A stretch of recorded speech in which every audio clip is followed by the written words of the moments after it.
नमामि धन्वन्तरिमादिदेवम्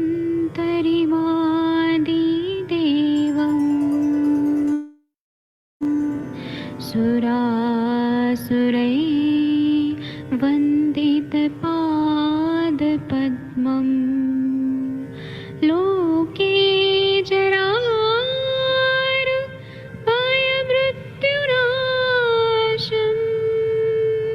दातारमीशं विविधौषधीनां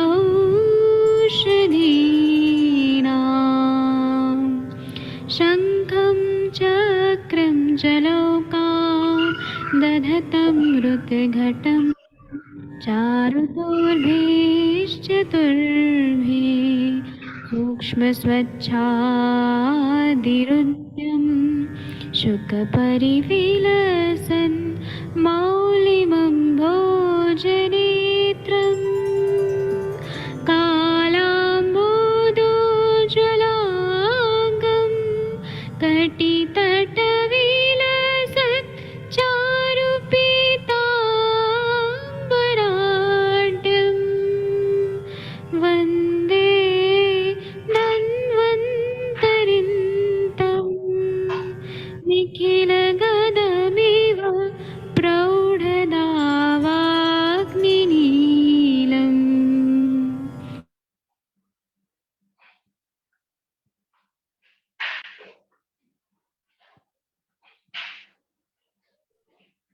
प्रणाम सभी लोगों को। मैं वैद्य अरविंद पाठक पुणे महाराष्ट्र से आप सभी लोगों का स्वागत करता हूं। सभी लोगों को कोटि कोटि प्रणाम करता हूं। आप सबके सब भारत के सर्वश्रेष्ठ चिकित्सक हैं। तो मैं आज एक ऐसा विषय लेके आया हूं जो जिस पर बहुत कम बात होती है और लोग ने उसको ऐसे सोचते हैं कि ये क्या बात है, लेकिन ये हमारे गृहिणी चिकित्सा में चरक संहिता में बताया गया है और आप लोगों को ना इस पे काम करना बहुत जरूरी होता है। जब भी हमारे पास पेशेंट आते हैं ना, तो हम लोग दोष धातु मलम मूलम ही शरीरम ऐसे जब करते हैं कि 3 दोष हैं और 7 धातुएं हैं शरीर में और उसके बाद में 3 मल है, तो हमें ना मल की भी परीक्षा करके और उनकी चिकित्सा करना बहुत जरूरी होता है। और स्टूल कल्चर जब किया जाता है तो एलोपैथी में भी इसका बहुत ज्यादा महत्व होता है। अभी मैं आप लोग को सारा ग्रंथोक्त बात बताऊंगा, उसके बाद में आप लोग अपना अपना मत बताइएगा, आप लोग किस तरह से अपना चिकित्सा में इसको यूज कर सकते हैं। जो आज लेक्चर हो रहा है उस पर कभी भी ऐसे कभी पढ़ाया नहीं गया, ओपनली कभी इतना चर्चा नहीं हुआ जितना मैं डीप में पढ़ाऊंगा। और जो मैं पढ़ा रहा हूँ उस जिस चीज से पढ़ा रहा हूँ उसका मैं पीडीएफ आप लोगों को शेयर करूंगा।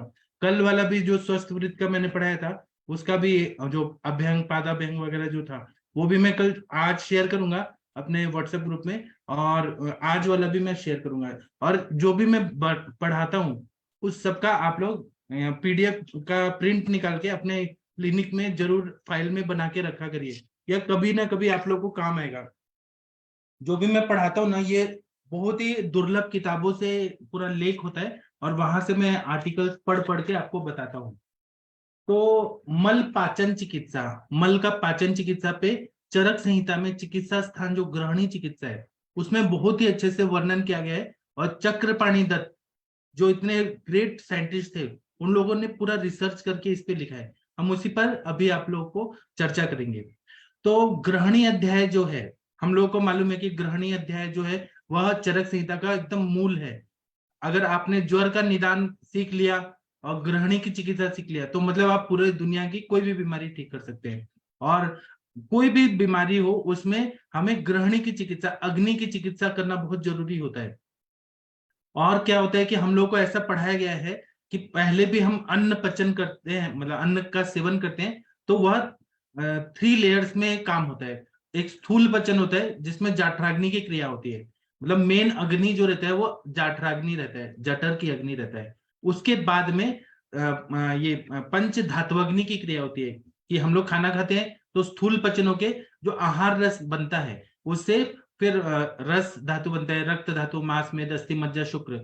तो सभी धातुओं की एक एक अग्नि होती है जिसको हम धातु अग्नि बोलते हैं। तो रस की अग्नि, रक्त की अग्नि, मांस की अग्नि, मेद की अग्नि, अस्थि मज्जा शुक्र की अग्नि, ऐसे धातु अग्नि तक पाचन होता है, वो सूक्ष्म पचन होता है। उसके बाद में और सूक्ष्मतम पाचन होता है, उसको बोलते हैं पंच महाभूत की अग्नि। जहाँ पे आकाश की अग्नि, वायु तत्व की अग्नि, वायु अग्नि हो गया, फिर जल की अग्नि, तेज अग्नि और पृथ्वी की अग्नि। तो जैसे जैसा हम लोग आहार का सेवन करते हैं, जैसे पार्थिव द्रव्य का सेवन करते हैं, तो हमारे शरीर में जहां पर भी बोन्स वगैरह में जहां पार्थिवता की कमी है, उसको पूरा करने के लिए पार्थिव अंश हमारे शरीर में ऑब्जर्व होगा सेलुलर लेवल पे, और वहां पे उस अग्नि की प्रक्रिया होगी।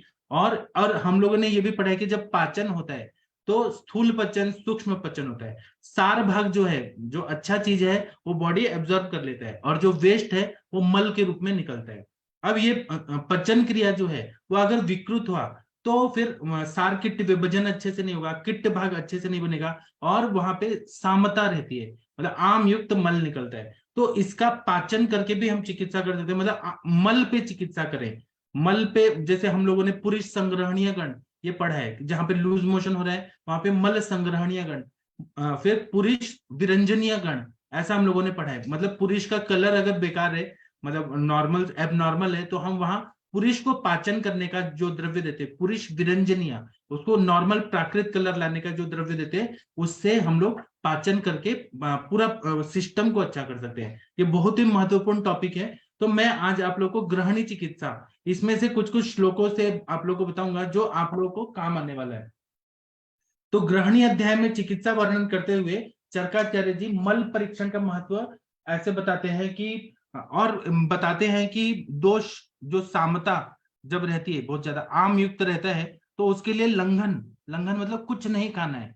हमें लंघन के भी अलग अलग टाइप बताए, निरग्नि लंघन वगैरह बताया कि वायु का सेवन करना, पानी का सेवन करना, कुछ नहीं खाना। तो लंघन करना पड़ता है जब भी हमें आम दोष का पाचन करना है। इसी तरह से शोधन उपक्रमों का भी वर्णन किया है। तो शोधन करने के लिए मल हमें निकालना है तो ऊपर से वमन के रूप से निकालते हैं, उल्टी करके निकालते हैं, या विरेचन करके हम लोग निकालते हैं, या फिर हम बस्ती के द्वार से निकालते हैं, या फिर हम लोग नस्य के द्वारा निकालते हैं जो शिरो विरेचन होता है, या रक्त मोक्षण करा के निकालते हैं। चरकाचार्य जी रक्त मोक्षण को नहीं बताते हैं, उन्होंने आस्थापन बस्ती और अनुवासन बस्ती कैसे भी मल की शुद्धि करने के लिए बताया।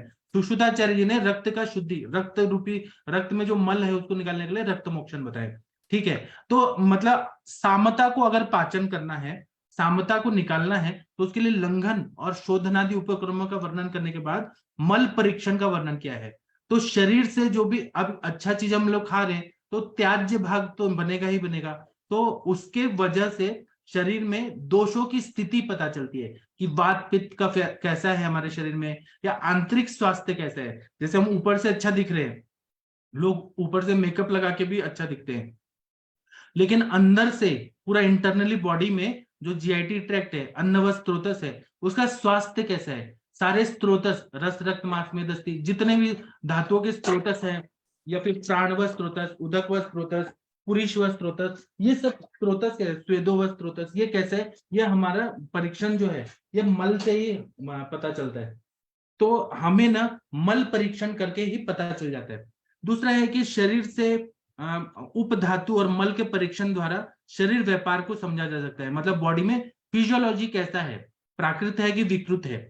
जैसे कि रज का परीक्षण किया जाता है, मेंस्ट्रुअल ब्लड का हम लोग करते हैं कि ग्रथित है क्या, स्कैंटी है क्या, ब्लैकिश है क्या, रेड कलर का है क्या।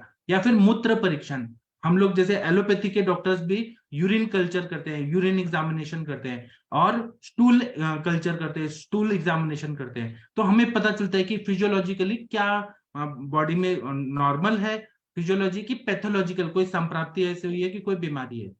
तो ग्रहणी रुग्ण के निदान और चिकित्सा हेतु चिकित्सा के पहले पुरुष मल का सूक्ष्म तथा विस्तृत परीक्षण अवश्य करने के लिए हमारे आचार्यों ने कहा है। चरक संहिता में ऐसा बोला है कि परीक्ष एवं पुरा सामम निरामम चाम दोषिणाम, ऐसा बोला गया है कि मतलब परीक्षा के लिए सामता और निरामता यह देखना बहुत जरूरी है। तो दोषों का कैसा है प्राकृतिक, और अग्नि, अग्नि से रिलेटेड ये सामता और या निरामता रहती है, इसको हमें देखना बहुत जरूरी होता है। जब चरक संहिता हम लोग देखते हैं तो 15th चैप्टर जब हम लोग देखते हैं तो उसमें 94 और 95 नंबर का श्लोक है, इतना बढ़िया बताया ना। इसमें बोल रहे हैं कि मज्जत्यात्मा गुरुत्वाद विट पक्त्वा तुत प्लवते जले विना अतिद्रव संघात शैत्य श्लेष्म प्रदूषणा परीक्ष एवं पुरा सामम निरामम चाम दोषिणम विधुनोपचारित सम्यक पाचने पाचने ने इतरेण वा। इसका मतलब यह है कि साम मल जो है, जो आम युक्त मल होता है वो पानी में डूब जाता है, और पक्व मल जो है वो पानी में तैरता है। जब भी आप लोग पेशेंट को आप पूछते हैं ना, यहाँ पे शशि मैम हमेशा पूछते हैं पेशेंट से कि आपका फ्लश करने के बाद निकल जाता है कि रहता है, तो ये पक्व मल पानी पे तैरता है और साम मल पानी में डूब जाता है। और दूसरा ये होता है कि अति द्रव, अति घन, शीत गुणी और कफ से युक्त मल होने पर यह परीक्षण पर्याप्त नहीं होता। मतलब बहुत ज्यादा लिक्विड फॉर्म में मल रहा, या बहुत ज्यादा घट्ट रहा, सॉलिड के फॉर्म में रहा, या ठंडा रहा, या फिर कफ कफ युक्त म्यूकस वाला, जैसे अल्सरेटिव कोलाइटिस में आप लोगों ने देखा बहुत ज्यादा म्यूकस वाला आता है, या आंव पड़ जाता है, तो वह परीक्षण के लिए पर्याप्त नहीं होता है। ऐसा टीका में स्पष्ट किया गया है। चक्रपाणी जी टीका में क्या लिखते हैं, जो 94 और 95 नंबर का श्लोक है उसमें क्या लिखते हैं, साम निराम ग्रहणे गत ज्ञानार्थम साम निराम विड लक्षण महामजित्यादि आमेति आम आश्रिता। मतलब यहाँ पे आम से संलग्नित जो मल होता है, तो गुरुत्वादिति आम हित गुरुत्वाद पक्वेति निरामा उपसंहरित्यात् आम पक्व लक्षणांते परिक्षेपम पुरा सामम निरामम वा इति द्वयोपि आम पक्व लक्षणों अपवादमाह विना अति द्रव्यत्यादि अति द्रवत्वात्मा अपि प्लवते अति सहता तु पक्वापि अति संघाता देव मज्जति शैत्य श्लेष्म प्रदूषणाच कफ योग हित गौरवा पक्वापि मज्जति गुरुत्वादेव न प्लवते ननु सव विष्टम्ब प्रसेकत्यादि प्रत्येकादि नेव सामान्यस्तोक्तत्वात् किं मनेन समता लक्षणेन पुनरुक्तेन उच्यते वात कफाधिकारात् उदुक्तम इदम तु विडामता ज्ञानार्थम युक्तमिति विशेषः परीक्षत्यादो निरामम चाम दोषण विति कथम यावता न निरामत्या आम दोषस्त्वमस्ति न आम शब्द दोषेन न आम दोष शब्देन ग्रहणी दोषणो अभिप्रतत्वात् इतरेणेति ग्रहणी दोष शमनेन। मतलब इसका मैं भावार्थ बताता हूँ। चक्रपाणी जी ने ये पूछा है कि साम मल जो है वो पानी में डूब जाता है और पक्व मल पानी के ऊपर तैरता है। पक्व मल जो अच्छे से पूरा पच गया है, किट्ट भाग जो निकला है वो पानी पे तैरेगा, और आम युक्त मल रहेगा उसमें ग्रेविटी रहेगा, वो पानी में डूब जाता है। और आयुर्वेद में ऐसा बोला है कि अति द्रव लिक्विड फॉर्म में रहा तो वह अच्छा नहीं पाचन हुआ है, अति घन हुआ वो भी ठीक नहीं होता है, शीत गुणी या कफ से मल होता है यह सही नहीं होता है। अति द्रव मल जब रहेगा साम होने पर भी पानी में तैरता है, मतलब अगर वो लिक्विड फॉर्म में है और साम है तो भी वो पानी में तैरेगा, तो हम उसको करेक्ट नहीं समझ सकते हैं। और अति घन मल रहेगा, वो पक्व होने, अति घन है मतलब वो पूरा सॉलिड हो गया मल, तो पक्व होने के कारण तैरना चाहिए, लेकिन वो घन होने के कारण डूब जाता है। तो बहुत ज्यादा सॉलिड फॉर्म में भी रहा, कंसिस्टेंसी के हिसाब से हमें परीक्षण नहीं हो पाते, ये स्पष्ट किया गया है। अगर शीत और कफ से दूषित कारण मल में गुरु गुण बढ़ जाते हैं और तो वो पक्व होने पर भी तैरता नहीं है। अतः पुरुष परीक्षण सावधानी पूर्वक प्रश्न और दर्शन परीक्षा के माध्यम से किया जाना चाहिए। अब चक्रपाणी जी यहाँ पे एक प्रश्न उपस्थित करते हैं और उसका समाधान भी खुद ही बताते हैं, उसका आंसर भी खुद ही बताते हैं। इस अध्याय में इसके पहले श्लोकों में विष्टम्भ बताया है, प्रसेक बताया, अरति बताया है। मतलब जब भी सामता रहती है बॉडी में तो कॉन्स्टिपेशन रहता है। विष्टम्भ मतलब कुछ ना कुछ पेट में अटका हुआ है ऐसा फील होता है। प्रसेक मतलब मुंह से लार बहुत ज्यादा सलाइवेशन हो रहा है। अरति मतलब मन में बहुत ज्यादा बेचैनी होती है, मतलब मन चिड़चिड़ होता है। उसके बाद में उसको फिर से बोलते हैं कि जब दोष सामता के हैं, मतलब सामयुक्त दोष हैं, तो पुरुष निमज्जन और प्लवन परीक्षण वीड सामर्थ्य ज्ञानार्थ है। संक्षेप में पुरुष मल का परीक्षण और सामता का पाचन ग्रहण चिकित्सा के लिए महत्वपूर्ण पायदान है। संहिता ग्रंथ में पुरुष मल के विशेषण सहित वर्णन करने वाले लक्षण हैं, उनको एकत्रित करने वाले सारे ये जो टाइप्स है वो बताए हैं। तो एक टेबल दिया है जो मैं आप लोगों को अभी जब पीडीएफ दूंगा तो उसमें आप लोगों को पता चलेगा। जैसे कि इन्होंने शब्द दिया है, मल के बारे में बताया है, जो स्टूल रहता है वो अगर ग्रथित है, ग्रथित, तो हिंदी में उसको बोलेंगे घना, और संस्कृत में उसको बोलेंगे घनीभूत, और इंग्लिश में उसको बोलेंगे हार्ड। ग्रथित मल मतलब हार्ड स्टूल होना, ठीक है। दूसरा है कि शुष्क मल, सूखा मल, मतलब ड्राई, सूखा मल। अनाद्रत्वम, अनाद्रत्वम मतलब उसमें आर्द्रता नहीं है। अनाद्रत्वम मेरे को बोलने में गड़बड़ है। अनार्दत्वम ऐसा बोला है कि वो सूखा है, ड्राई मल है। तीसरा है बद्ध, बद्ध मतलब ग्रथित, मतलब जो हार्ड स्टूल है घना, उसको बद्ध शब्द बोला है। फिर है सुस्निग्ध। सुस्निग्ध मतलब बहुत नरम होता है मल, वेरी स्मूथ, वेरी स्मूथ। और उसको चिकना, चिकना ऐसे बोला है संस्कृत में। और एक बोला है विट स्त्रंस, मतलब स्प्रेडिंग, ऐसा मल जो पूरी तरह से ऐसे फैल जाता है सब जगह, वो होता है विड स्त्रंस, ऐसा शब्द बोला है। फिर बोला है विज्जल। विज्जल मतलब चिकना और स्लिमी, पिच्चिल टाइप, ऐसा मल बोला है। एक बोला है शब्द विप्लुत। विप्लुत मतलब प्रसरणशील, सर्वथा अवकिरणम, फैला हुआ, स्प्रेडिंग हुआ, ऐसा मल। एक मल के बारे में बोला है पिच्छिल मल, मतलब वो स्लिमी। फिर बोला है तनुमल। तनु मतलब पतला, थिन, ऐसा कंसिस्टेंसी का आता है। एक बोला है द्रवमल, मतलब लिक्विफाइड फॉर्म में मल आया है। सोचिए अपने आचार्य लोगों ने एक एक शब्द कितना बढ़िया बताया है। ये मैं आप लोग को चार्ट दूंगा, आप लोग पढ़िएगा, और जब पेशेंट दिखते हैं ना तो हमारे दिमाग में ये सब शब्द आना चाहिए कि ऐसा मल होता है। फिर बोला है आमगंधी। आमगंधी मतलब बदबूदार गंध और खट्टी गंध वाला, मतलब कुछ तो अजीब तरह का उसका स्मेल आ रहा है, जिसको बोलेंगे स्मेलिंग मस्टी, ऐसे बोले। विस्त्रगंधी या अम्लगंधी, ऐसे बोले। एक बोला है अति दुर्गंध, जो मतलब बहुत स्टिंकिंग, बहुत ज्यादा गंदा, बहुत बहुत ज्यादा गंदा होता है, बदबूदार गंध वाला। कुत्सित गंधम, ऐसे शब्द बोले, कुत्सित गंधम, ऐसा मल होता है। एक होता है सान्न, मतलब अन्न के साथ मल आता है, विथ अनडाइजेस्टेड फूड। मतलब आप लोगों के पास पेशेंट आते होंगे गृहिणी रोग के, तो बोलते हैं कि सर हम ना खाते हैं तो हमको भिंडी का बीज वैसे का वैसे निकलता है, उसमें अन्न भी रहता है, बिना पचा हुआ, मतलब आधा कच्चा आधा पक्का, ऐसा मल निकलता है। इसको बोलते हैं स अन्न, मतलब विद अनडाइजेस्टेड फूड, ऐसा मल निकलता है। फिर बोला है सफेन, मतलब जिसमें झागदार होता है, फ्रॉदी, ऐसा रहता है, फेन युक्त मल। मैं आप लोग को क्या पढ़ा रहा हूँ, लेकिन ना ये बहुत जरूरी है। हमारे सर बोलते हैं कि मल परीक्षा कैसे भंगी का काम जैसा हो रहा है, जैसे भंगी लोग काम करते हैं, लेकिन ये जरूरी है। आप लोग ना पेशेंट से पूछा करिए, तब आप लोग को और अच्छे से डायग्नोसिस, और ये केवल डायग्नोसिस ही नहीं करना, मैं अभी चिकित्सा भी बताऊंगा कि इसको मल पाचन का कैसे चिकित्सा करके हम पेशेंट को ठीक कर सकते हैं। फिर बताया कि तंतुवत, मतलब ऐसे तंतु की तरह, थ्रेड की तरह, फाइब्रस, पतले धागे के समान मल निकलना।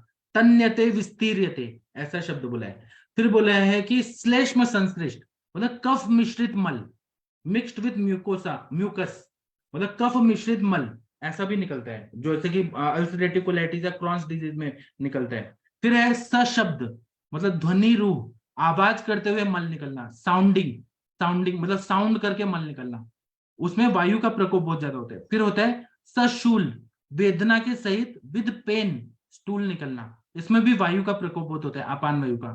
फिर है चिरात प्रवृत्ति, मतलब डिलेड डिफिकेशन, मतलब लोग ना एक एक घंटा बैठे रहते हैं, बहुत देर देर के बाद होता है, इसको बोलते हैं दीर्घ काल चिरम अतिथि इति, विलंब युक्त, बहुत देर से आराम से होना, डिलेड डिफिकेशन, चिरात प्रवृत्ति। ऐसा आप लोग पूछेगा कि मल, हमारा केस पेपर में लिखा है कि मल त्याग करते जाते हैं तो कितना टाइम लगता है। अब कोई बोलता है 5 मिनट लगता है, कोई बोलता है 2 घंटा लगता है, तो 2 घंटा कोमोड में बैठे हैं तो वहां पर भी वायु का कितना ज्यादा प्रकोप है। फिर है स्तोक, मतलब बिंदुवत, थोड़ा होना, कम होना। स्तोक मतलब बहुत कम मात्रा में, बहुत कम क्वांटिटी में होना, ये भी विकृति है, मल नहीं निकल रहा है। फिर है मुहुर्मुह, मतलब पुनः पुनः, बार बार, रिपीटेडली, एक बार जाके फिर से थोड़ी देर के बाद फिर लग रहा है, फिर उसके बाद थोड़ा हो रहा है, ये भी विकृति है, ये भी प्राकृत नहीं है। फिर है सरक्त, मतलब मल मात्रा में अधिक, उसमें मात्रा में मल अधिक रहेगा लेकिन रक्त थोड़ा सा आएगा, विद ब्लड आना। तो ये हो सकता है, हम डायग्नोसिस करते हैं तो रक्तजर्श हो सकता है, या फिर अल्सरेटिव कोलाइटिस हो सकता है, या कैंसर जब होता है, कोलोन कैंसर, तो उसमें तो मलीना निकलता है, कभी कभी वो फ्रेश ब्लड भी होता है, कभी कभी पुराना ब्लड भी निकलता है, तो वो सरक्त, विद ब्लड। फिर होता है रक्त पित्तोपहित, मतलब रक्त की मात्रा अधिक होती है, मल की मात्रा कम होती है, तो ऐसा भी है, तो वहां पे कहीं ना कहीं इंजुरी है, अल्सरेशन है, ऐसा होता है। तो ये सारे अपने टर्म्स संस्कृत में बताए हैं। मैं अभी लेक्चर होने के बाद आप लोगों को पीडीएफ दूंगा ना, और ये पूरा हिंदी में है, आप हिंदी और इंग्लिश में है, तो आप लोगों को सभी को पढ़ने में समझने में आसानी होगी, मराठी में नहीं है। अब आते हैं, अभी तो डायग्नोसिस हो गया पूरा, अब चिकित्सा भाग में आते हैं। तो चरक चिकित्सा में अब वहां पे इतना बढ़िया बताया कि पूरा डायग्नोसिस करिए अच्छे से, और चिकित्सा भी मल की चिकित्सा करिए, तो हम लोग ग्रहणी रोग को ठीक कर सकते हैं। तो बोल रहे हैं कि साम मल के पाचन हेतु चरकाचार्य जी ने निम्नलिखित योग दिए हैं। तो चरक चिकित्सा स्थान 15 चैप्टर में 98 नंबर का श्लोक है। इसमें बोल रहे हैं कि नागराति विषा मुस्तक वाथा स्याद आम पाचनः मुस्तांत कलका पथ्या व नागरम च उष्ण वारिणा।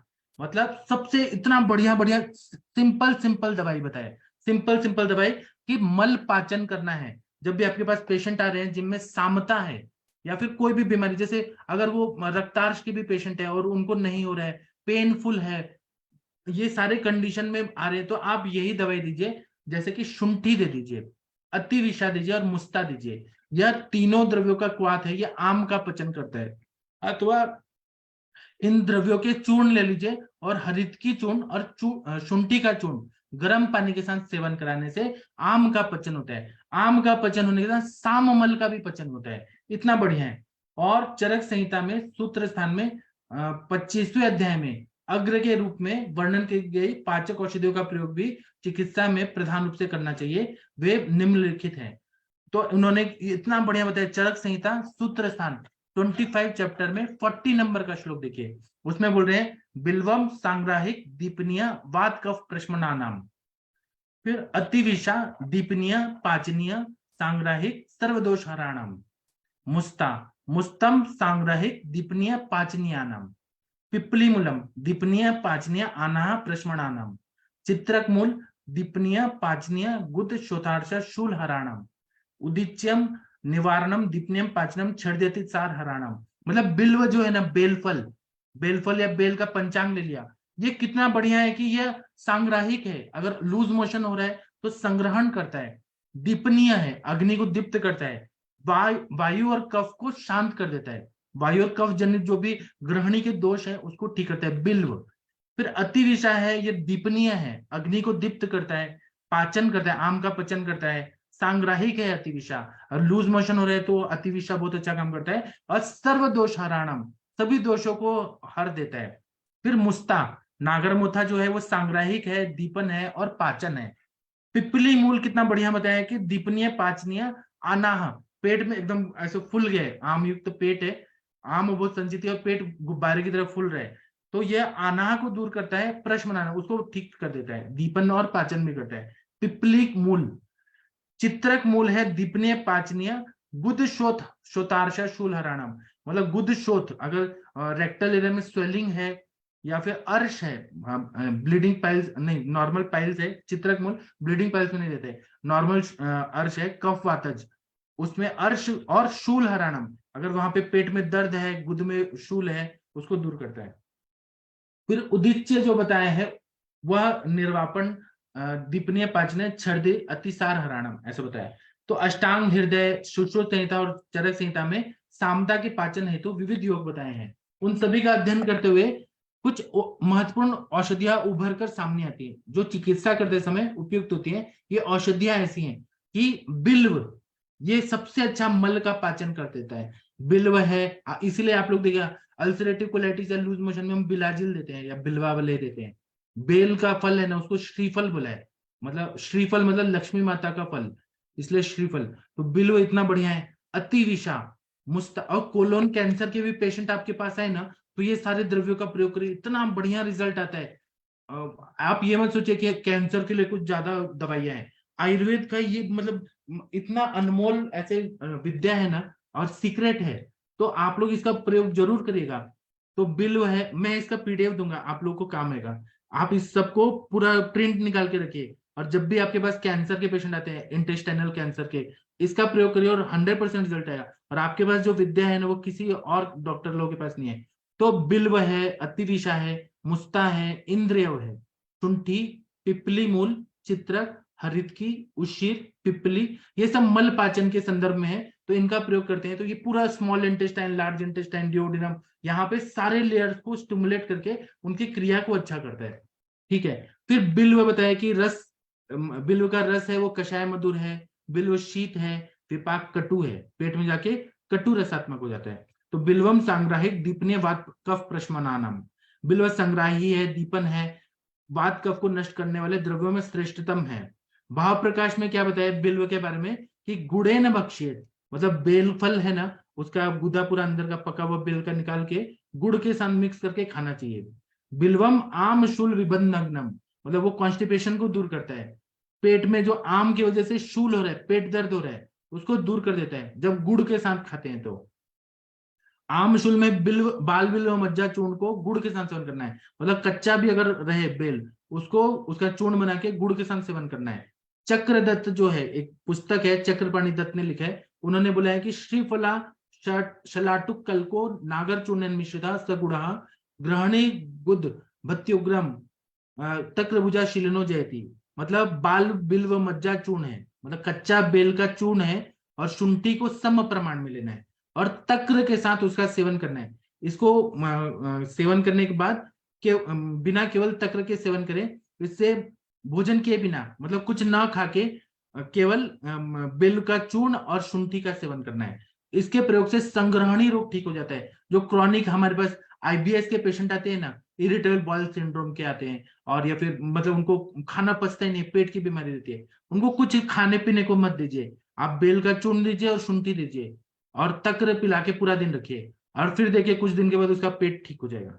भाव प्रकाश के अनुसार बिल्व आम शूलग्न है, मतलब आम जन्य जो शूल है उसको दूर करता है, जिसके कारण मल प्रवृत्ति पहले और उसके साथ में जो पेट दर्द होता है, मतलब पेट मल प्रवृत्ति के पहले पेट दर्द होना और बाद में जो दर्द होना या साथ में होना, उन सबको ये ठीक कर देता है।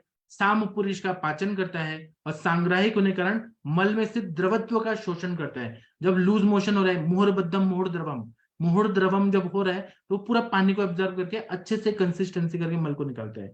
साथ ही पानी में फैलने वाले जो साम मल है, मतलब पानी में जो फैल जाता है, उसके लिए भी बिल्व सर्वश्रेष्ठ बताया है। इसके बाद में अतिविषा, अतिविषा वनस्पति आयुर्वेद की बहुत ही महान दवाई है। यह रस में कटु है और तिक्त है, खाने में हम मिर्ची जैसा कटु लगेगा और कड़वा लगेगा। वीर उष्ण है, गर्म है, ये विपाक कटु है। अतिविषा दीपनीय पाचनीय सांग्राहिक सर्वदोषाराणम। अतिविषा दीपनीय है, पाचनीय है, संग्राही है, सभी दोषों को नष्ट करने में श्रेष्ठतम है। दद्यात सा अतिविषा पेयाम सामे सामलम स नागराम, चरक सूत्र स्थान में बताया। तो यह मल के साथ कफ का निस्सारण अगर हो रहा है, मतलब कोई भी कारण से म्यूकस आ रहा है बहुत ज्यादा, तो अतिविषा को कटु तिक्त और उष्ण विरेक होने कारण यह कफ को पाचन कर देता है। तो मैंने अल्सरेटिव कोलाइटिस या क्रॉन्स डिजीज में जब बहुत ज्यादा म्यूकस आता है या ऐसा लगता है कि स्त्यान कफ है, तो मैंने मतलब वो मल के साथ कफ निकलता है, बहुत सारा म्यूकस निकलता है, मैंने अतिविषा का प्रयोग किया, मुझे बहुत अच्छा रिजल्ट आया। मुहुर्मुहु बार बार होने वाली मल प्रवृत्ति में वातनाशन का कार्य करता है और यह मल में स्थित जल्यांश का भी शोषण करता है, इसलिए अतिविषा का बहुत ज्यादा सिग्निफिकेंट रोल रहता है। इसके बाद में आता है मुस्ता। मुस्ता का रस तिक्त कटु कषाय है, वीरशीत है, विपाक कटु है। मुस्तम सांग्राहिक दीपनीय पाचनीय नाम, ऐसा बताया। तो मुस्ता संग्राही है, दीपन पाचन द्रव्यों में श्रेष्ठ है। मुस्ता जो है उत्कृष्ट सुगंधी द्रव्य है। आप लोग नागरमोथा को देखेंगे ना, कितना सुगंध युक्त रहता है, जिससे मल में स्थित आम और विस्त्र गंध का नाश हो जाता है। तो जो भी पेशेंट आपके पास आते हैं ना, वो बोलते हैं कि हमको स्टूल करने के बाद बहुत गंदा वास आता है, बहुत गंदा स्मेल आता है, तो आप लोग मुस्ता दिया करिए, तो उससे ना विस्त्र गंध जो है, मल का गंदा जो बांस आ रहा है, वो पूरी तरह से ठीक हो जाता है। यह कफग्न गुण के कारण मल में स्निग्धता और पिच्छलता का नाश करता है। तो यह आम शुलग्न को भी दूर करता है और मल का जो चिकनापन है बहुत ज्यादा अति मात्रा में, या फिर मल जो है वो कोमोड में साफ नहीं हो रहा है, चिपक जा रहा है, पिच्छिल है, स्निग्ध है, उसको ये पूरी तरह से मुस्ता पाचन कर देता है और पेट अच्छे से खुल के साफ होता है। और मुस्ता का सेवन करेंगे ना, तो जब भी पेशेंट वॉशरूम को जाते हैं, तो जब जाके आते हैं ना, तो उनको लगता है पेट एकदम हल्का हो गया, ऐसा लगता है कि पूरा वायु का संचार हो रहा है, पूरा आकाश ऐसे हो गया, मतलब वैक्यूम तैयार हो गया। तो इसलिए मुस्ता जो है वो मल का पाचन करके पूरी तरह से विस्तृता को, आम को नष्ट कर देता है। इसलिए मुस्ता नागरमोथा का जरूर प्रयोग कराया करिए।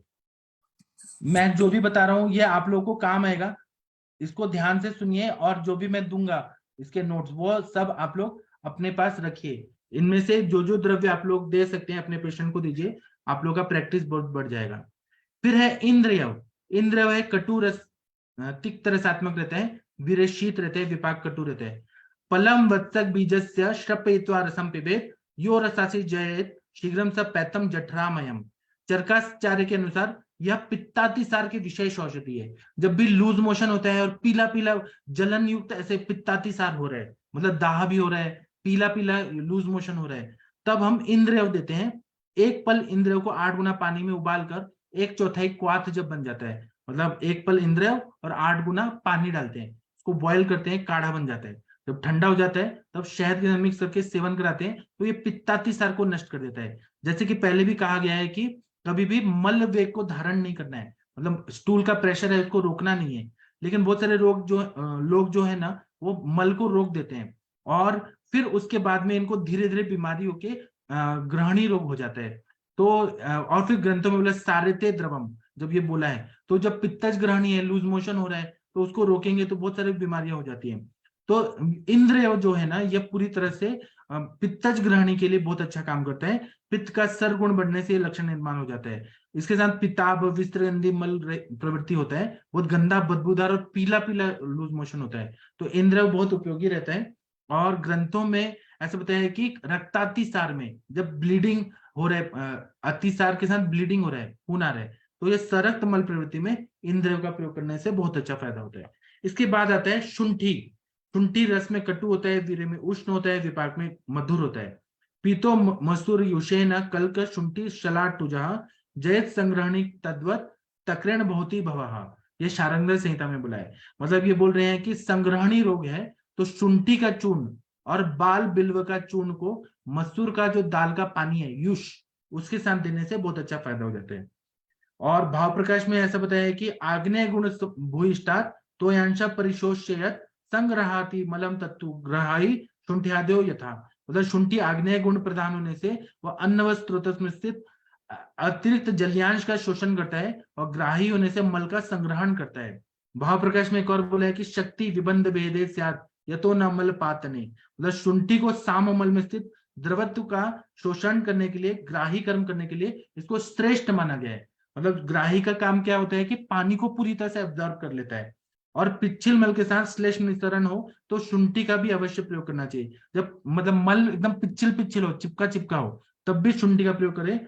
मल का यह भेदन करता है। विबंध ग्रथित पुरुष मल प्रवृत्ति में या शुंठी भेदन का कार्य करने से, अगर बहुत ज्यादा गांठ गांठ ऐसा आ रहा है, बहुत हार्ड स्टूल आ रहा है, उसमें भी शुंठी बहुत अच्छा काम करता है। लेकिन वो मल का निष्क्रमण नहीं करता है, उसके लिए हरितकी का प्रयोग बहुत अच्छा है। इसलिए हरितकी नाम का चूर्णा नाम रसायन अध्याय में पहले ही बताया कि आप शुंठी और हरितकी और सेंधा नमक का प्रयोग करें। तो हरितकी जो है वो मल का अनुलोमन करता है, पेट को अच्छे से क्लीन कर देता है। शुंठी केवल पाचन करेगा, साफ नहीं करेगा, मल का भेदन करके रख देगा। लेकिन हरितकी का सेवन करने से वो पेट को अच्छे से क्लीन करता है, इसलिए शुंठी और हरितकी का प्रयोग करना चाहिए। फिर आता है पिपली मूल। पिपली मूल जो है वो रस में कटु है, वीर्य में उष्ण है, विपाक में कटु है। पिपली मूलम दीपनीय पाचनीय अनाह प्रश्मनानाम। पिपली मूल दीपनीय है, पाचनीय है, उदर से वात संचिति नाशक द्रव्यों में श्रेष्ठ है। ये वाताधिक्य के कारण अब पेट में बहुत ज्यादा अपान वायु की दुष्टि है और सशब्द और मुहुर्मुहु, मतलब पेट में इतना वायु है कि बहुत ज्यादा आवाज करके कोई पेट साफ हो रहा है, या थोड़ा थोड़ा है तो कम कम कम मात्रा में रुक रुक के मल प्रवृत्ति हो रही है, ऐसे आनाह नाशक और उष्ण वीर्य पिपली मूल बहुत उचित औषधि है। और यह श्लेष्म संघात नाशक होने से मल की चिकनाहट भी कम करती है। तो जब भी पेशेंट आते हैं ना कि बहुत पेट दर्द होता है हमको, या फिर बहुत ज्यादा आवाज आती है मल त्याग के समय, तो उसमें पिपली मूल का काढ़ा जरूर दे दिया करिए, बहुत अच्छा फायदा होता है। फिर आते हैं चित्रक। चित्रक वनस्पति कटु और तिक्त है, वीर्य में उष्ण है, विपाक में कटु है। कटु कटु उष्ण, मतलब कटु रस, कटु विपाक, उष्ण वीर्यात्मक। चित्रक मूलम दीपनीय पाचने गुद शोथार्थ शूल हराणाम। मतलब दीपन है, पाचन है, गुद शोथग्न, मतलब अगर रेक्टल भाग में स्वेलिंग है बहुत ज्यादा, उसमें काम करता है। पाइल्स है, कफज और वातज पाइल्स है, उसमें काम करता है। और शूलग्न द्रव्यों में श्रेष्ठ है। और चक्रदत्त में बोला है कि चित्रक क्वात कल्काभ्याम ग्रहणीनम श्रितम हवि। मतलब चित्रक कल्क और क्वात से सिद्ध जो घृत है, चित्रक आदि घृत है, वह संग्रहणी रोग के लिए श्रेष्ठतम बताया है। और यह चित्रक जो है इसको अग्नि अग्नि सखा ऐसे बोला है, अग्नि का सिनोनिम्स भी दिया है इसको, वहनी का ऐसे बोला है। तो यह अग्नि समान उष्ण और ग्राही कर्म वाला चित्रक मल में स्थित सांद्रता द्रवता पैच्छिल्य को शोषण कर देता है। और यह विशेषता बात दोषजन्य गुदशूल और अधोदर शूल में उपयुक्त है। चित्रक चूर्ण के दीर्घकाल उपयोग से सान्न मल लक्षण में उपशय मिलता है। मतलब जहां पे भी खाने के साथ अन्न आ रहा है, अन्न पदार्थ मिक्स होकर आ रहे हैं, उसमें बहुत ज्यादा रिजल्ट आता है। फिर हरितकी में 5 रस रहते हैं जिसमें लवण नहीं रहता है, और वीर उष्ण रहता है, विपाक मधुर रहता है। तो आमेशु जीर्णेशु गुदामयेशु वर्चो विबंधेशु च नित्यम दद्यात्। गुड़े न पथ्याम, मतलब पुरुष मल विबंध है, बहुत ज्यादा मतलब विबंध युक्त है तो गुड़ के साथ हरितकी देना है। पृच्छम व भवताम दद्यात् अभ्याम स प्रवर्तनीम, मतलब अतिसार में सकष्ट मल प्रवृत्ति हो रही है तो हरितकी चूर्ण को देना है। जहां पे शौच विलंब से हो रहा है, थोड़ा थोड़ा हो रहा है, बार बार हो रहा है, ग्रथित हो रहा है, बल मध्य हो रहा है, ऐसे में हरितकी उपयुक्त है। सामता और स्निग्ध और पिछल गुड़ बनने के कारण मल में वह आशय में चिपका रहता है, ऐसे में हरितकी संप्रवर्तनी के रूप में काम करती है। फिर आता है उशीर। उशीर तिक्त रस है, वीर शीत है, विपाक कटु है। उद्दीचम निर्वापण दीपनीय पाचने छर्दति सार हराणाम, सुगंध वाला दीपनीय पाचने दाह छर्दी और अतिसार में श्रेष्ठ है। और ये वातज अतिसार में उशीर और शुंठी का काढ़ा आम पाचन के लिए देना है। अतिसार नाशक द्रव्य में उशीर अग्र है और ये उत्कृष्ट रक्त स्तंभक भी द्रव्य। जब ब्लीडिंग हो रहा है पुरुष के साथ, जब ब्लीडिंग खून आ रहा है तो सरक्त तथा रक्तोप सहित मल में उशीर का प्रयोग करने से बहुत अच्छा फायदा होता है। और यह केवल रक्त का स्तंभन ही करता है नहीं करता है, यह मल का भी पाचन, मतलब रक्त का स्तंभन करके मल का पाचन भी करता है। जहां पर भी अल्सरेशन है, तो जैसे पैनकोलाइटिस है या फिर डिसेंडिंग कोलोन में अल्सरेशन है, सिग्मोइड कोलोन में अल्सरेशन है, खून आ रहा है, उसमें उशीर का प्रयोग करने से बहुत अच्छा फायदा होता है। फिर आता है लास्ट द्रव्य पिपली। पिपली रस में कटु होता है, वीर्य में उष्ण होता है, विपाक में मधुर होता है। यह पिपल्या पिबेत सूक्ष्म नश्यत्याशु प्रवाहिका। पिपली वात का फर है, उत्तम दीपक है। प्रवाहिका जैसे कफ प्रधान व्याधि में एकल द्रव्य के रूप में पिपली का प्रयोग करते हैं। जब भी आपके पास प्रवाहिका के पेशेंट है या कोलाइटिस के पेशेंट जहां पे म्यूकस बहुत निकल रहा है, तो यह पिपली का प्रयोग बहुत अच्छा रहता है। यह मल की स्निग्धता और पिछलता तंतुयुक्त और श्लेष्म निस्सरण हो रहा है तो पिपली का अवश्य प्रयोग करें। और मल पाचन ग्रहण चिकित्सा का प्रथम चरण है, इसलिए मल परीक्षा करने के उपरांत रुग्ण परीक्षा पत्रक में लिखे और हम चिकित्सा दे रहे हैं तो मल का क्रिया कितना बढ़िया हुआ ये हमें जानना बहुत जरूरी है। अब आप लोग कुछ बोलिए, फिर मैं बाद में बोलूंगा। कंचन मैम आप कुछ बताइए, 1 मिनट में अनम्यूट करता हूँ। अनम्यूट करने का ऑप्शन दिया है। कंचन मैम आप कुछ बोलेंगी? आप अपने प्रैक्टिस में इन सब का प्रयोग करती हैं, मल परीक्षा? जी बोलिए मैम। प्रणाम सर। हाँ सर, मैं बिल्कुल, आप जब से पढ़ा रहे हो तब से मैं काफी अच्छे से हिस्ट्री भी लेती हूँ पेशेंट की, कि मल कैसे आ रहा है, मतलब कि हार्ड आ रहा है, अल्टरनेट आ रहा है, इसमें सेमी सॉलिड है, या फिर उसमें स्मेल बहुत ज्यादा आ रही है, या एकदम लिक्विड टाइप आ रहा है। ये सब पूछती हूँ सर, और आपने जैसे बताया वैसे ही मैं करने की कोशिश करती हूँ यहाँ पे। जैसे कि अगर बहुत ज्यादा चिपचिपा मल है, मतलब हमें गृहिणी को ही देखना पड़ता है। बहुत बार शुरू में पेशेंट 1-2 दिन की हिस्ट्री लेके आता है, पर बहुत जो क्रॉनिक पेशेंट होते हैं गृहिणी के, तो वो उनको काफी दिनों से मतलब अगर चिपचिपा मल आ रहा है तो वो काफी दिनों से, सालों से आ रहा होता है। तो वहां पे जैसे आपने जो मेडिसिन आपने जैसे बताई कि मैं चित्रक, कुटज घनवटी, उदरामृतवटी, वहां पे गैसर चूर्ण, हिंगवाष्टक भी मैं यूज कर लेती हूँ। बहुत बार जैसे कि पित्त की वजह से अगर अतिसार है, जैसे आपने पित्त अतिसार भी बोला, तो वहां पे मैं प्रवाल पंचामृत है, कामदुदा है, अभिपत्ति का चूर्ण है, ये भी ऐड कर देती हूँ। तो ये बिल्कुल जरूर हमें पूछना चाहिए पेशेंट को कि मल कैसे आ रहा है। हम जब भी पूछते हैं ना तो सीधे बोल देता है नहीं मेरा पेट साफ आ रहा है, पर अगर पेट साफ आ रहा है तो बीमारी नहीं होनी चाहिए। मैं तो हमेशा पेशेंट से यही बोलती हूँ कि अगर पेट अच्छे से साफ आ रहा है तो आप बीमारी नहीं होते थे। तो फिर उसे कुछ ना कुछ मेडिसिन दी जाती है। बहुत बार पेशेंट ऐसे भी करता है, जैसे मैंने अगर हरित की चूर्ण भी मैं यहाँ पे यूज करती हूँ, तो मैंने अगर दिया, तो मैंने अगर उसको 10 डेज के लिए लिखा है शुरू में, तो वो बोलता है मैम अच्छा तो आ रहा था, मैंने वो बॉटल ओपन ही नहीं की, मैंने खाया ही नहीं उसे। तो वहां पे मैं हमेशा समझाती हूँ कि नहीं, आप 10 दिन उसे लो, फिर बाद में उसको ब्रेक करेंगे। तो यहाँ पे बहुत जरूरी हो जाता है, क्योंकि अगर हरित की भी बहुत अच्छे से काम करता है यहाँ पे। तो यहाँ पे जो क्लेद है उसका, जैसे कि बहुत बार पेशेंट में कफज ग्रहणी की शिकायत वहां जहाँ पे मिलती है, तो वहाँ पे हरित की बहुत अच्छे से काम करता है। वैसे तो मैं हर एक ग्रहणी में हरित की चलाती हूँ, तो भी मुझे बहुत अच्छे से रिजल्ट आते हैं।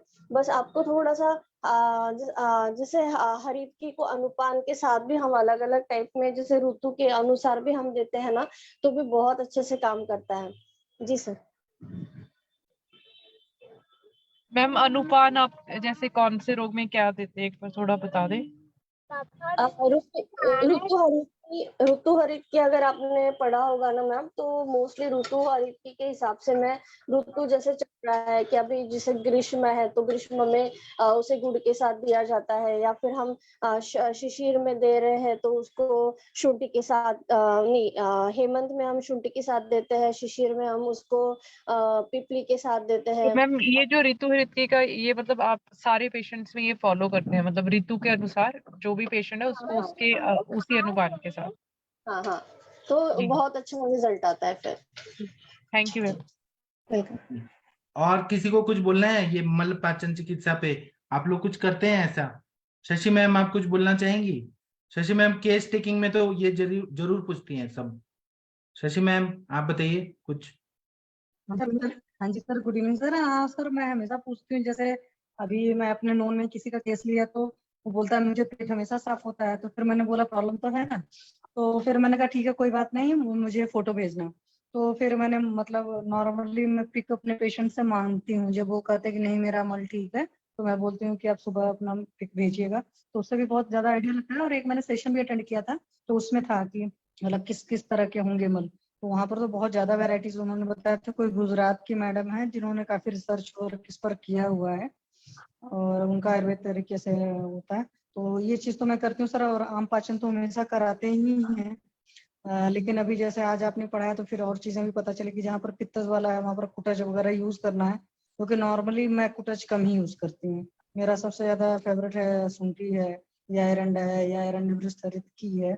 इस तरह की चीजों पर मैं फोकस करती हूँ। या कैस्टर ऑयल को सीधे, जैसे आप हमेशा बताते थे सुंठी के साथ चलाओ, तो मैं सुंठी के साथ चला देती हूँ। इस तरह करती हूँ। पर ये बात सही है कि हमारा जो बॉडी में आम है उसका परीक्षण करने के लिए दो तीन चीजें बहुत एकदम क्लियर कट इंडिकेशन है।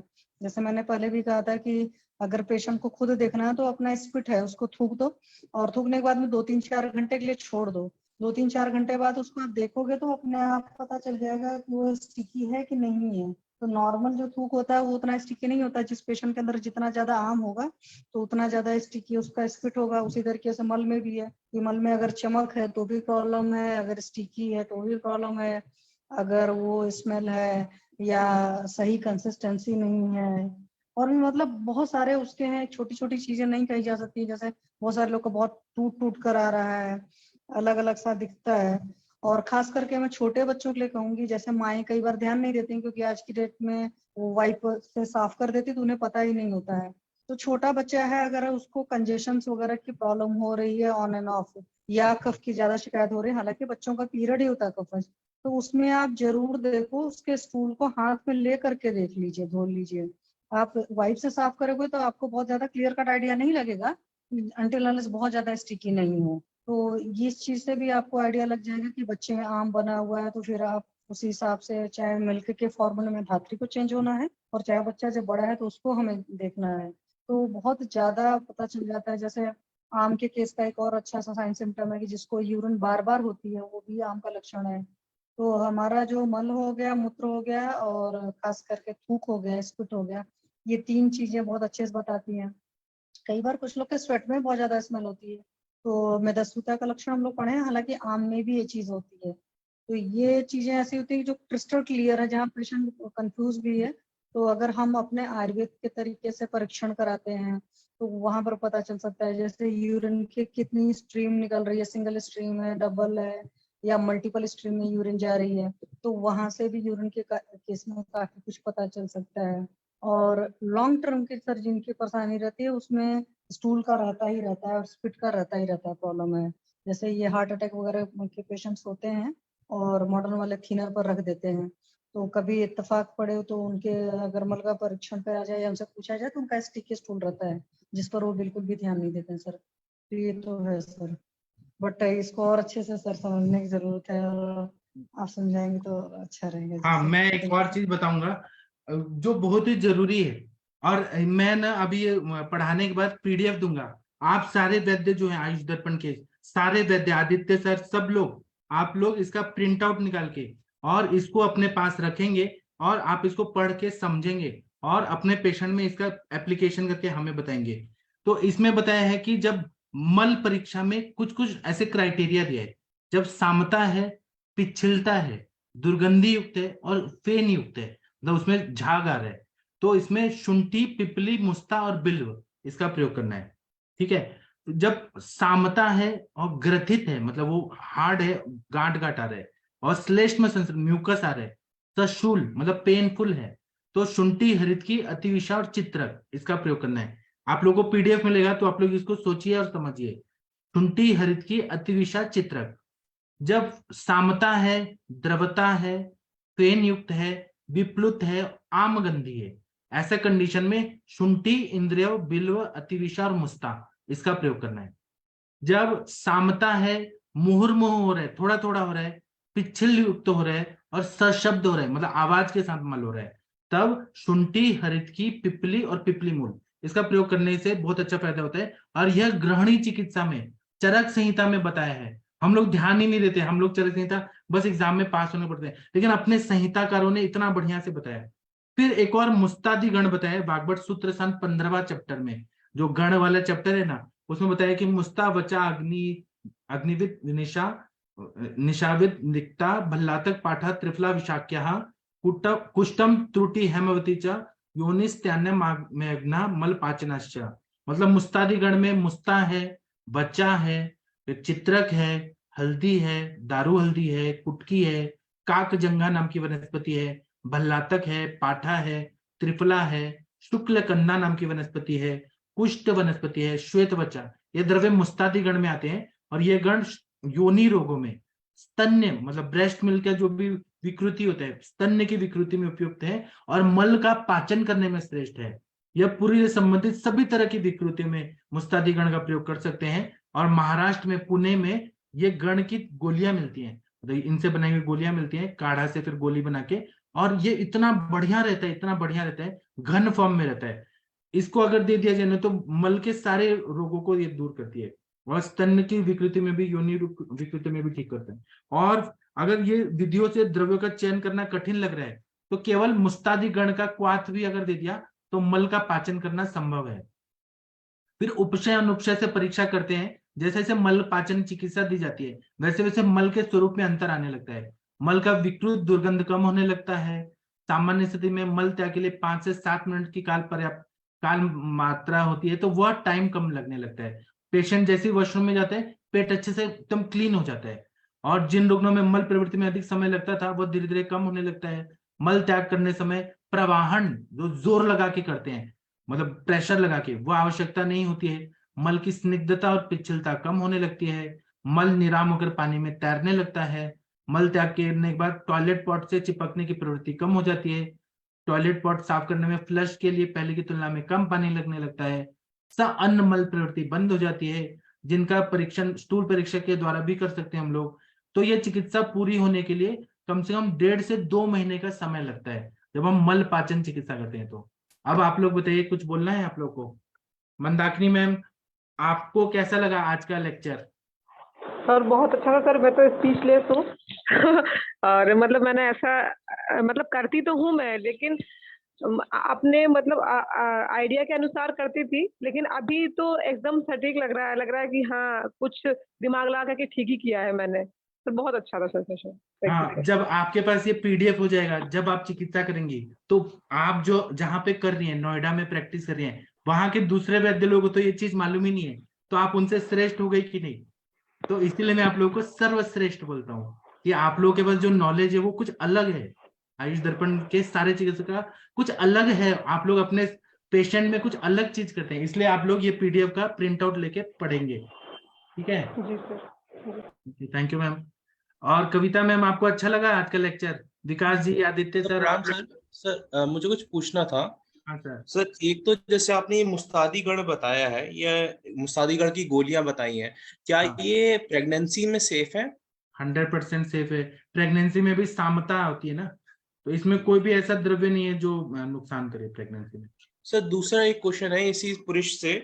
सर मान लीजिए एक कोई पर्सन है 35 इयर्स मिडिल एज, और उसका जब वो टॉयलेट जाता है, तो उसमें आपने एक बार लेक्चर में बताया था पक्वाशयगतवात और पुरुष आगृतवात। तो उसमें हाँ। क्या है कि जैसे कि जब वो टॉयलेट कर रहा है, उसके स्टूल्स निकलते हैं, तो टुकड़े टुकड़े आएंगे और इतनी जोर से हवा निकलेगी और आवाज आएगी कि वो छिर्रा जाएंगे, मतलब बिल्कुल फट जाएंगे और दूर दूर तक हाँ उसके चिपे पड़ेंगी टॉयलेट सीट पे। जी। ये किस चीज वात का है और इसके अलावा कुछ और भी है क्या ये? पक्वाशयगत वात का हो गया ना। जी। तो ये जो चीज है इसमें मतलब वात का ही मेन सिम्टम हुआ ना, ये हाँ बहुत जोर से। हाँ, जी। छितरा और सर जाता ये है, बहुत ज्यादा गैस निकलता है। जी, और सर ये जो सर आपने आम बताया भी तो रहेगा ना आवाज का, वहां पे, क्योंकि वो छूटेगा नहीं जल्दी ना, आम के साथ में रहेगा वो। और सर छोटे छोटे टुकड़े जो करके आता है, इसका क्या मतलब है कि जो छोटे छोटे छोटे छोटे? पीसेज हो रहे हैं, वो वायु की वजह से छिन्न भिन्न ऐसे करके आ रहे हैं। अच्छा अच्छा अच्छा, वायु की वजह से। हाँ, हमारे सर बोलते हैं कि मल कैसा निकलना चाहिए, तो पका हुआ केला होता है ना, उसके कंसिस्टेंसी में आना स्ट्रिप टाइप चाहिए, वैसे ही निकलना चाहिए। वैसा मल निकलना चाहिए। ओके, थैंक यू सर, जी। प्रणाम सर। और आदित्य सर, आपको कैसा लगा हमारा आयुर्वेद का ये सब चीज? हाँ सर, बहुत अच्छा लगता है, बहुत अच्छा। जी, तो ठीक है सर आप ये लोग। सर हाँ ये जो मुस्का चूर्ण था ना, इसका तो मुझे बहुत अच्छा एक्सपीरियंस था। इवन हाँ कुटच का भी बहुत अच्छा एक्सपीरियंस था। मुस्का का मुझे इसलिए बहुत अच्छा लगा सर कि जैसे पित्तज प्रकृति पर्सन होते हैं ना, उसमें इसका मैंने रिजल्ट देखा था। जब मुझे सद्य वमन वगैरह कराना होता है ना, तो मैं दीपन पाचन करती हूँ। तो सर मुस्ता का बहुत अच्छा, और पेशेंट डायरेक्टली 2 बार में ही बोल देता है कि मेरा पेट एकदम हल्का हो गया है सर, बहुत जी ठंडक लग रही है, जो आना टाइप का होता है ना सर, ये जी मैंने फील किया था सर। और आज मैंने आपका सुना तो मुझे बहुत अच्छे से एक्सप्लेन भी हुआ। जी थैंक यू सर, बहुत। जी। सर मुस्ता क्या दूध में मिलाया जा सकता है क्या, दूध में? हाँ हाँ,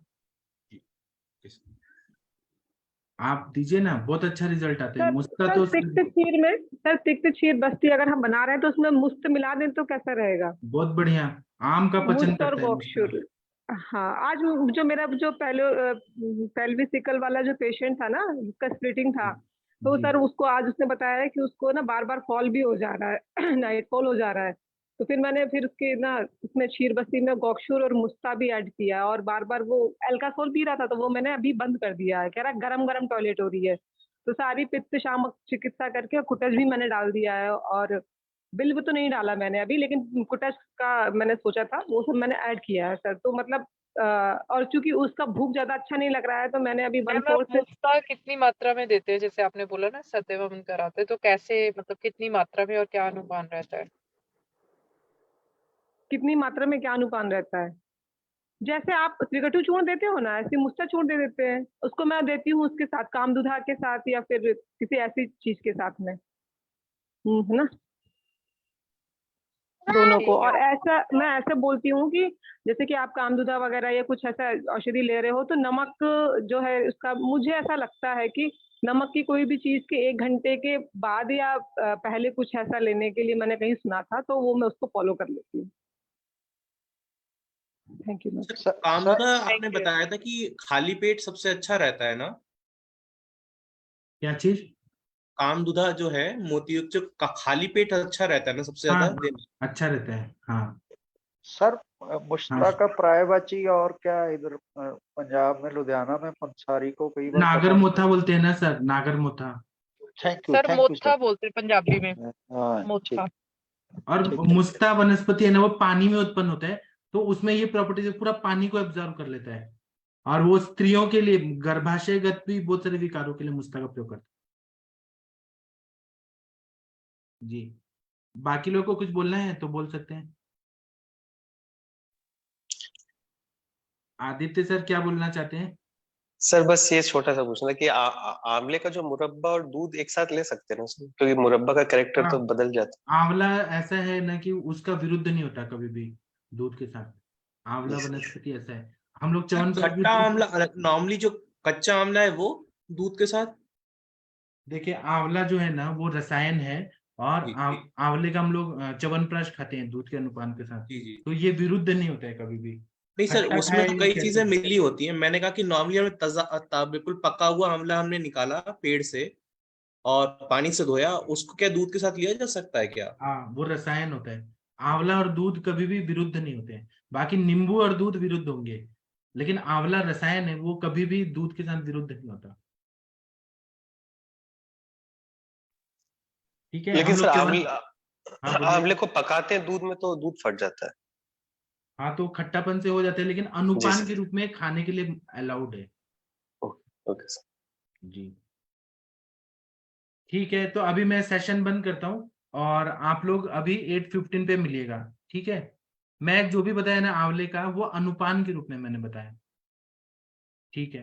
फिर हम मिलते हैं, फिर हम मैं इसका PDF आपको दे दूंगा, आज या कल में मिल जाएगा आप लोग को। तो थैंक यू, प्रणाम सभी लोग को।